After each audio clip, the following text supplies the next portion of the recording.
Travel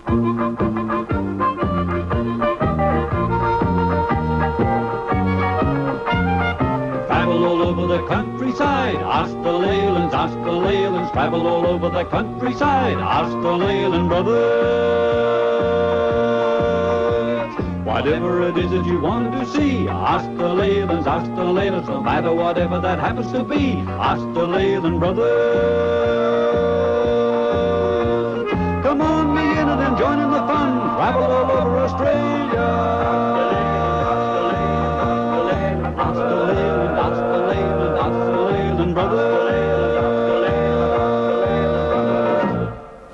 This week, we visit a valley of old-timers who live in the past, here at Lorrina in Tasmania. And then we cross Bass Strait to Victoria, to Cape Otway here, to photograph the oldest lighthouse in Australia that's still operating, the Cape Otway Lighthouse. Then we're off to the desert, to the Silver City, Broken Hill. Isolated in the middle of Western New South Wales, we see how Australia's great wealth is extracted from under the ground.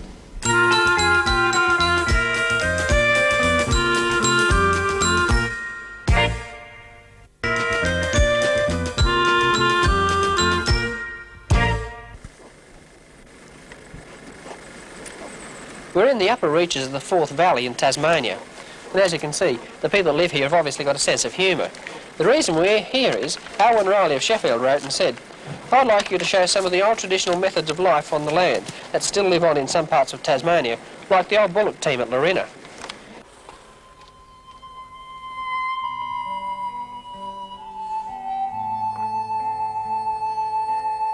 A dusty, winding track follows the Forth River to an isolated valley with a handful of farms dotted throughout.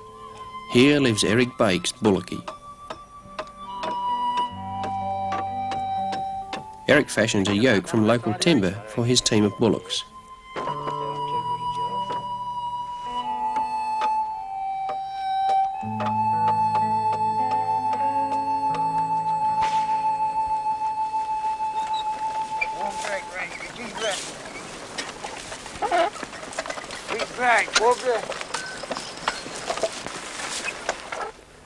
The bullocky and his team are a thing of the past in most parts of Australia, but Eric says he would rather use bullocks to work in rough country than a tractor. They're not so inclined to roll over.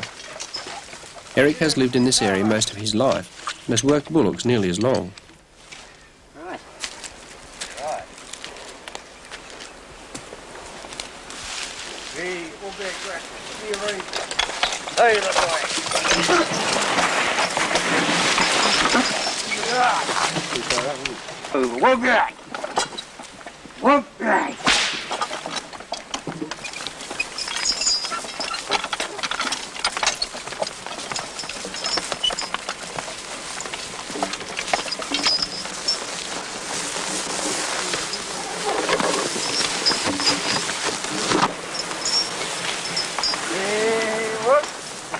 When you start off with a team of bullocks, does it take long to teach them to pull a log like that? Yeah, it takes a while to get them to go. There's no trouble to get them to walk around. But they're not that long coming at it to get them to understand you.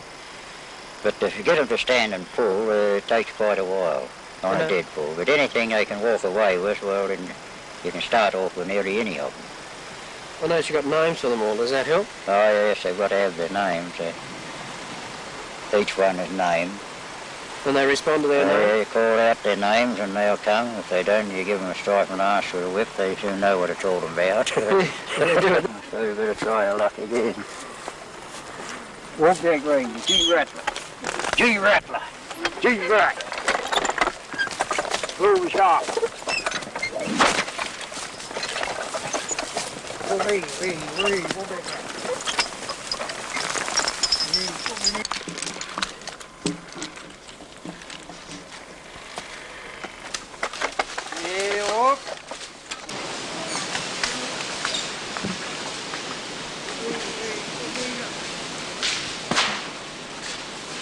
The bullocks are used to haul logs out of rough country onto the more accessible grassy slopes. These logs will be used for fencing.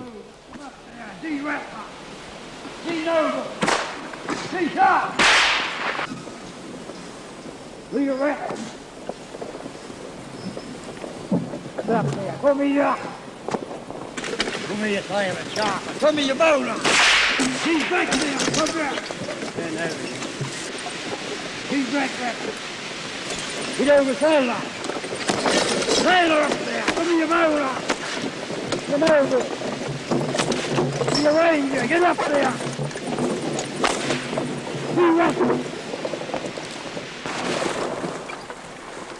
Eric and his bullocks haul the logs out of the bush for 75-year-old George Bott.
We've come to a very cold and windy part of Australia, and we've been brought here by a letter from Graham Lindsley, 11-year-old from Whitebridge in New South Wales.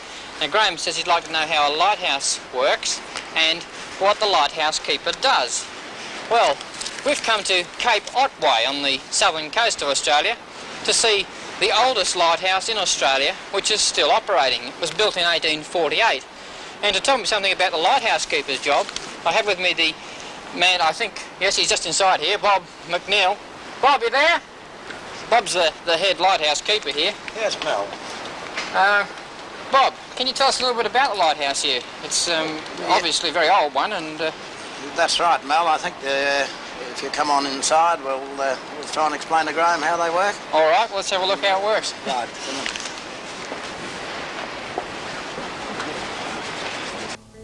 Ascending the spiral stairway to the lamp house, one immediately thinks of the enormous effort required in 1848 to quarry the huge basalt blocks and construct the tower. In those days, a trip to Cape Otway was a real expedition, requiring days of hardship. Modern roads have made short work of the trip, and although the light now runs on electricity, the long climb is still just as difficult as ever. Oh, sure is a long way to the top, Bob. Yeah. How often do you come up here? Twice a day, morning and evening. Right up and shut down. And how far are we from the ground here? 48 feet at this level. And that's fair way from the ocean? From the base of the tower, we're just on 300 feet above sea level. And what do you do now to light up? Well, we've got to draw the curtains. We've got curtains covering the prison through the daytime to stop the sun magnifying through the lens, bursting our globe, preventing bushfires. Could start a bushfire, could It's it? been known to start a bushfire.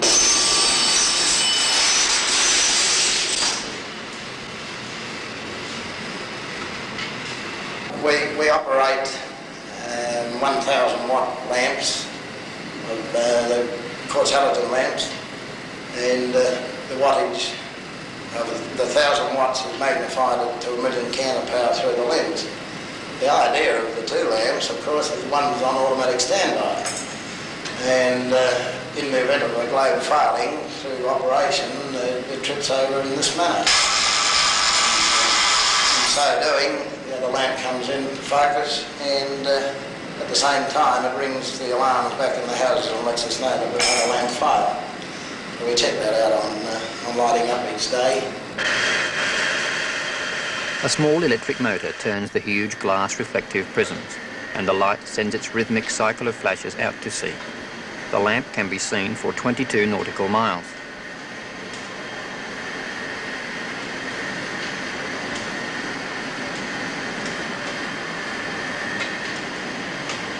The electricity comes from mains supply, but in the event of power failure, there is a standby generator to supply enough power to run all the equipment. And the flashing carries on reliably, 3 flashes every 18 seconds. If the standby generator also breaks down, Bob explains what must then be done. In the event of a complete power failure, we've got emergency procedure to follow. The light can be turned by hand, and we have a vaporised kerosene lamp, the ordinary filly lamp, and the platform that we rest the lamp on the pedestal inside. By removing that drive gear from the gearbox, we can revolve the prism quite simply. And we do it as such, and timing the revolutions of the prism by our watch as it's done. The prism floats on mercury, and therefore quite easy to revolve.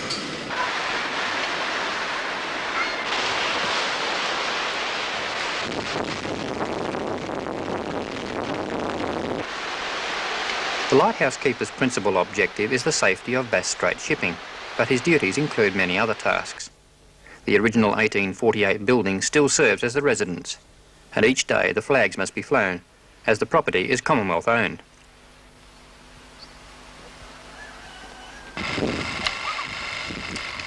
A weather check must be made every 3 hours at precisely the same time as all other weather observations are being made right around the world.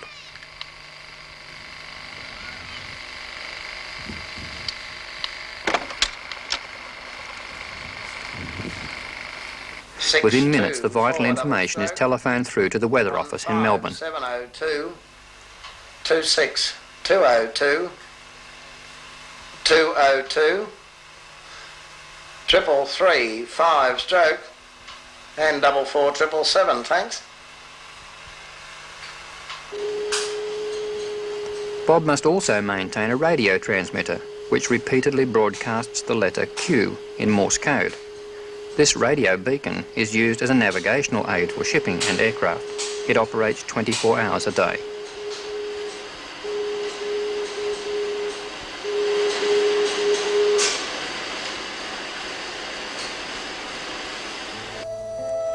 Just off this coast in 1845, 400 people lost their lives in a single disaster when a ship trying to find the narrow strait between King Island and Cape Otway was wrecked.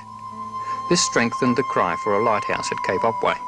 So in 1848 it was built and has flashed its reliable signal from the sentinel-like position on the cliff ever since. 3 flashes every 18 seconds, every day. A welcome sight to weary mariners of yesteryear who had often just made the long journey from South Africa. Cape Otway was usually their first landfall. Even today, with sophisticated radar and navigational aids, no captain would pass by Cape Otway without taking a bearing. The notorious waters of Bass Strait have claimed too many ships in the past, but not as many as they might have, but for the reliable flashing light kept burning every night by dedicated men for almost 130 years.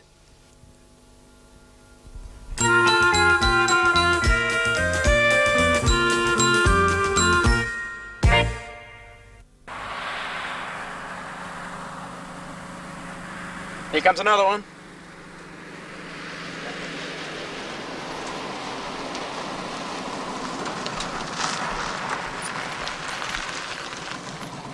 Trying to find your way to the caravan park? Oh, yes. Just follow us.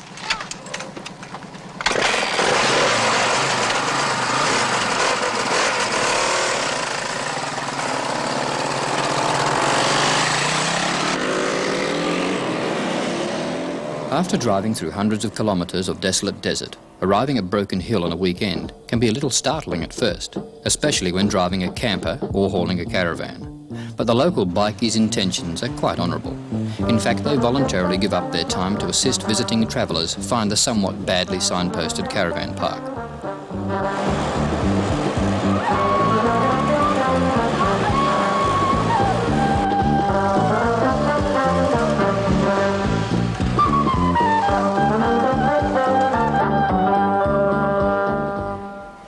Well, if you ever come to Broken Hill, perhaps your arrival may not be quite as spectacular as our motorcycle escort. It just depends on whether it's a Saturday that you come to Broken Hill and whether you happen to be towing a caravan behind your car or not. But we've come to Broken Hill with our cameras to film the mining here and to film the town because of many requests to come to Broken Hill. Typical of those requests is this one from Susan Lewis in Hindmarsh in South Australia. Susan's 14 years old and says simply, "Please show me Broken Hill and how the silver is mined there." Well, we're certainly going to do that. Actually, even to the casual observer, Broken Hill is obviously associated with mining, because even the street names here have the names of metals and minerals of the earth.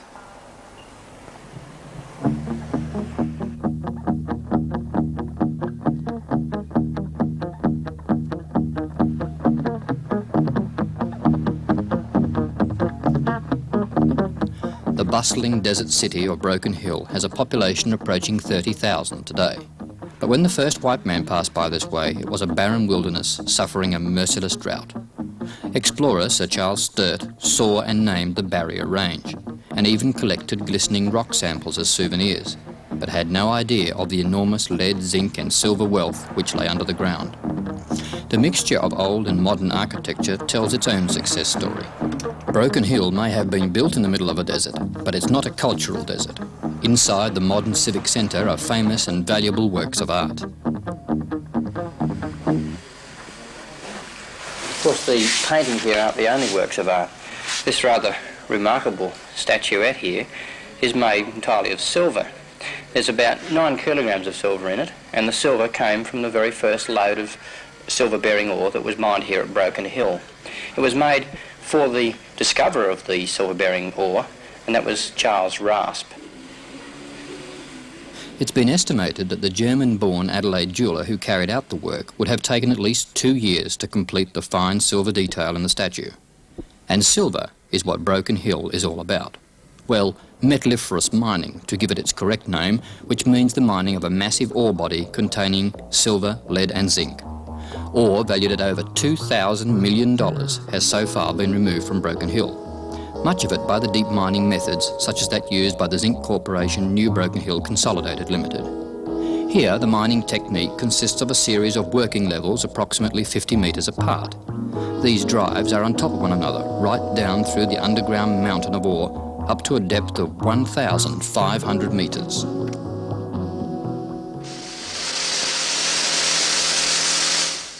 Miners working at the ore face must reinforce the sealing of the drive after every blasting of the ore. This part of the mine is known as the stope, and the compressed air-operated drill sinks into the ore body about 3 metres. Nuts are screwed tightly onto the long spreading bolts, creating a shell of compressed ore in the ceiling. Only when this part of the operation is complete is it safe for the freshly blasted ore to be scraped into a chute with a shovel.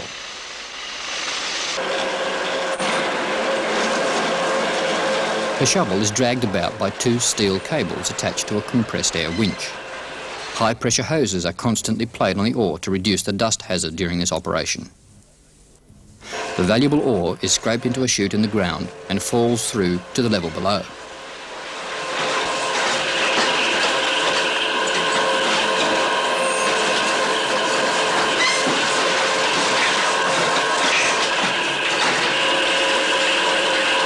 The ore, rich in lead, silver and zinc, is the biggest body of ore of its kind anywhere in the world, but it is now almost completely mined out. The ore is loaded into trucks of an electrically operated underground locomotive and transported to the huge shaft where the ore buckets are whistling up and down 24 hours a day. All this is taking place underground at a depth equal to the normal altitude of the Great Dividing Range of mountains on the east coast of Australia.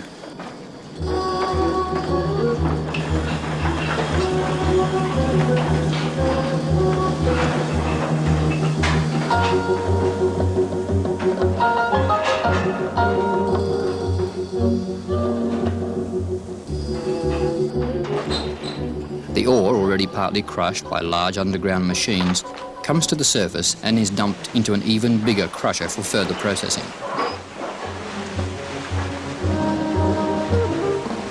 The final product is high-grade ore concentrate.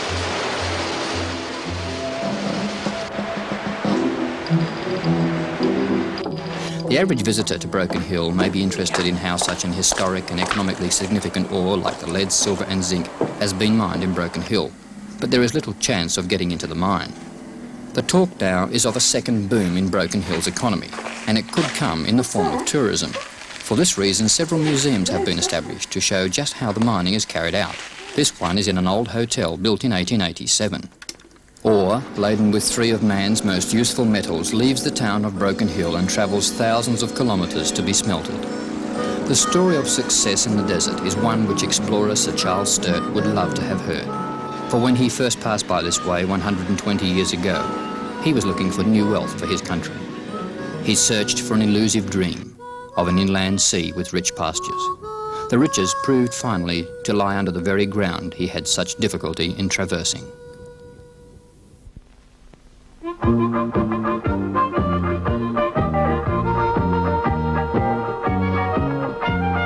Travel all over the countryside, ask the Leylands, ask the Leylands. Travel all over the countryside, ask the Leyland brothers. Whatever it is that you want to see, ask the Leylands, ask the Leylands. No matter whatever that happens to be, ask the Leyland brothers. Come on, me in it and join in the fun. Travel all over Australia.